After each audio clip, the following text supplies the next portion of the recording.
Okay, so tell me what I thought about your video of the presentation. Resume to me what I thought about that. You started Okay. Yeah. Think. Start again. And resume it in a key point way. What were the key points we said about your video presentation? You thought first that I was missing contact with the audience and with the camera. I just had contact with Dave. Yeah, so you have your three people that you're talking to. You have your camera, you have your studio audience or your live audience, and you have your interviewee. Yeah. And I thought you were mainly just talking to him. Yeah. Then also. You said again. Also, you thought that I didn't. That I was all the same. My tone was quite similar. Yes. All along the way. No? Yes. Your body language, your speaking rate, your tone, everything that you were doing was similar all the way through. You weren't making changes for the beginning of the interview, an interesting bit, go to the audience, go to the camera, go to the speaker. The listening bit, and maybe the bit where I understand that you don't want to upstage the other person, be more important than them, but there will be times when you're the star. What are your objectives that we identified in this interview? Your personal objectives, what are they?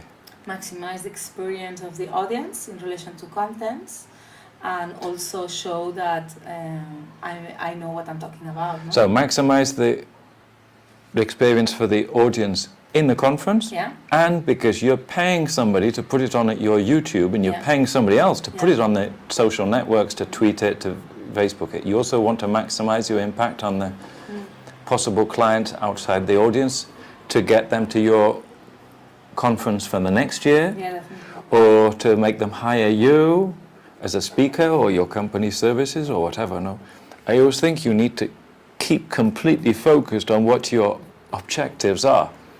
Your final objective is not to ask him a good question. In my opinion, your final objective is to get more people paying more money to you, your company, and your conference next year. How do you get that? How do you get that? You get that by asking relevant questions, making the person feel comfortable, no? Which you did. Yeah. They have to feel comfortable and confident with you that when you're an interviewer, you will make them feel good and not do anything that makes them feel bad. Yeah. There is a girl who goes to my gym who has an online channel called Funny TV. She's an interviewer from Croatia, and she interviews people like Cristiano Ronaldo, Rafa Nadal, Djokovic, lots of famous people. Vin Diesel from the Fast and the Furious, lots of famous people. And I said to her, I like the way that you interviewed them because they feel comfortable with you, and if you have so many really top people being interviewed by you, they must feel that they can trust you, that you're not going to ask them questions that make them look bad, etc. So this guy, he knows that he can trust you. Yes. This is perhaps more important than anything else, that when you're an interviewer, you have to be trusted by the people you're going to be interviewed by, so the other people come to you next year. Yeah. Well, because if you piss people off or just trying to sell, or you try and upstage them, you need to be interesting and asking the right questions and not being obvious and not hard questions, but a bit challenging sometimes, because otherwise it's not interesting. But I was happy because I didn't feel good about the interview, because I felt I was very tired. But this guy, when I spoke to him some months ago, he said, Sandra, I had a good time with our interview. Why don't you interview me again, and it would be fun? And that was good, no? Because I think he felt comfortable. He felt comfortable, and he thought it was relevant, and so that's good. Okay, so we looked at one example, which was Jonathan Ross. Which is the start. We just looked at the start. Yeah, and we noticed some things about his videos. And what did we notice about his video that was different to your video? What did we Of notice? course, it was like you had to set the scene, but then directly the shots, no? The shots of the presenter and the... Yes. and the We had, we had a general shot, we had a shot of the presenter, and I'm no doubt we're going to have a shot of the interviewee, which would be really nice in your video. Okay. Now, he is a light-hearted interviewer, more of a casual program. And what was his body language like? What did he do at the beginning before we had the interview? What did he do? He connected with the audience, and he was like quite powerful in saying, he was being nice, but at the same time he was saying, I'm here, no? Like, Yes. like I have the power, or something like that. In a It's nice my way, show, yes. But it's my show. But he didn't feel bad, no? No. And he was being a light-hearted thing. We knew before it happened that the interview was going to be fun. Yeah. Now, here we have Jeremy Paxman in an interview on YouTube. Who is Jeremy Paxman? I don't know. Okay. You need to know who Jeremy Paxman is because he is perhaps the world's best interviewer. Oh, really? Okay. Jeremy Paxman has interviewed every president of every country and every company in the world ever. It rings a bell to me, but I didn't remember when you said He is a Jewish journalist, very educated, Oxbridge, famous all over the world. Everybody respects him. And when they go to be interviewed by him, they know that they're going to be asked extremely difficult questions that they don't want to answer. But he is fair with them and he doesn't try and trick them. And they know that if they want to show themselves to be a credible, important politician, they have to go through the trial by fire of a Jeremy Paxman interview, because otherwise they look like they are scared, they have something to hide, and they can't do it. So you will have the Prime Minister of the UK being asked difficult questions over and over again that they don't want to answer, and he will get them. And on the interview, let's have a look at this. He's interviewing, we don't even know yet, we don't care. And the title of the video is Why Jeremy Paxman is God. Okay. The video has 427,000 things and 2,000 I likes. And it's a very bad quality video. Very bad. Because he asked the right questions. I like the set. We have another person using a screen behind and a reflection of that on the table. We have the two shot with the two people, and no doubt we'll go on to some close-ups. We have a moving camera. We have a third person being interviewed by some kind of video link. I mean, this is very technical. Some UK politician. Yes, very nice of you, very polite. Do I sometimes set out to wrong-foot people? Yes. And the reason for that, I think, can be justified. Well, you know what the accusation is. They say you're a fool. Yeah, of course. You know what the accusation is? They say you're a poodle. That's a little dog. With George Bush, do you remember? Yes, yeah. So he says, do I try to wrong foot people? Yes. He tries to destabilize them. I'm not saying you do this. Jonathan Ross is one extreme. He will make you feel super comfortable and not ask you anything you don't want to be asked, like about your private life, or unless we talked about it before and you're cool, no? And in a way that's funny. But this guy, he will try and fuck you. Well, not fuck you, he'll try and get what the public wants to know. Try to ask the question that the average reasonably intelligent viewer would like to see asked. And by and large, I think you should ask it straight and direct. So I try and ask the question that the average intelligent person at home wants me to ask, and I try to ask it direct. But he's quite tough, eh? The matter is that Mr. Marriott was not suspended. I did not overrule him. I did not overrule Derek Did you Lewis. threaten to overrule him? I took advice And if you ask the question, you should get an answer. on If you ask the question, you should get an answer, because these politicians, they don't want to answer it. I'm not saying this should be you. It's just another example of the other extreme. what I could or could not Did you do, threaten and to I overrule him, acted Mr. Howard? He keeps asking the question, eh? stupidly. Or you should persist with it long enough that the average reasonably intelligent viewer would understand that an answer has not been given. Or you persist with the question that the intelligent viewer understands they haven't answered the question. So you know they're fucked.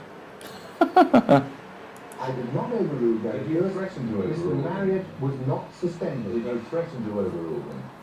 There is nothing more maddening, and I think it's for not just for me as an interviewer, but for the viewer, than to have someone not answering questions. Did you threaten to overrule him? £25 million oh, for a fee of how many buses? No, it's for the buses. That's a different matter. That's a different funding. How many? Let me invite you. So we have a shot of all the people on the stage, and we have another shot goes straight into the person who's not answering the question. Let me invite you to speculate how much. No. How much I the want you mayors. to speculate. In fact, more than speculate, Well, tell no, us how much it would cost. Let me tell you this. They would How much is it going to cost? Not speculate. cost no more and no less than the mayor's own manifesto commitment to produce another 500 hybrid buses, Which is what? are going to ply the streets. Which Which is what? And he asked twice. is what? And which will be bought, of course, as the mayor knows full well, not by Council of London, they will be bought So- by the... Give us the figures. Give us the figure. And- Give us the and figures. When you look at the Come on. prospect of the- Come on! What is And he walks towards him. They will, well, the average He's cost quite of the threatening, bus yeah? is about £200,000. This is the mayor of London.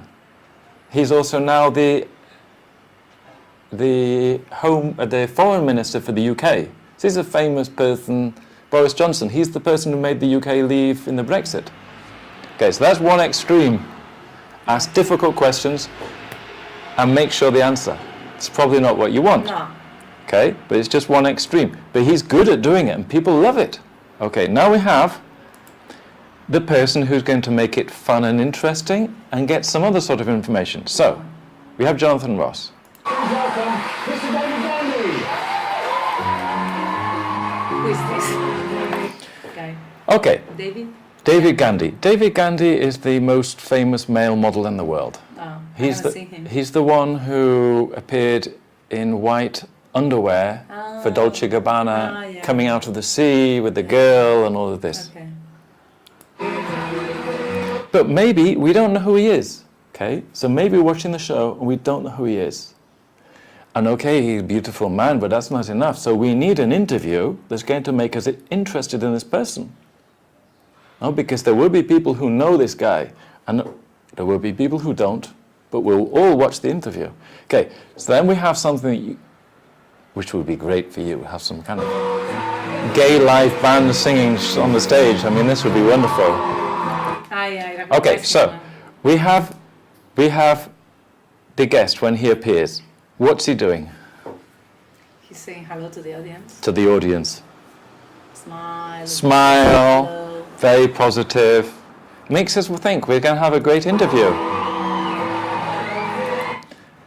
So what do they do now? Shake hands.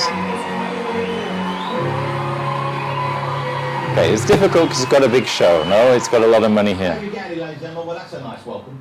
It is. How lovely to see you. Well, you know, okay. Well, it's nice. I suppose it's nice to have you here. Okay, so what was the first thing he did?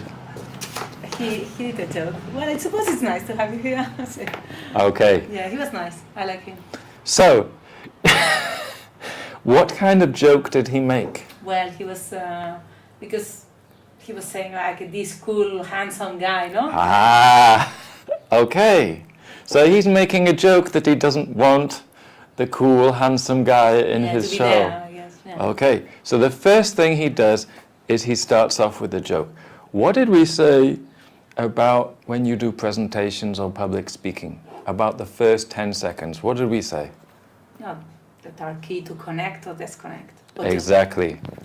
So what we want you to think of is in some way maybe connect with your audience and your guest, to make him feel relaxed, comfortable, and with the audience, that you have 10 seconds to make maybe they don't know who this guy is. Yeah, probably.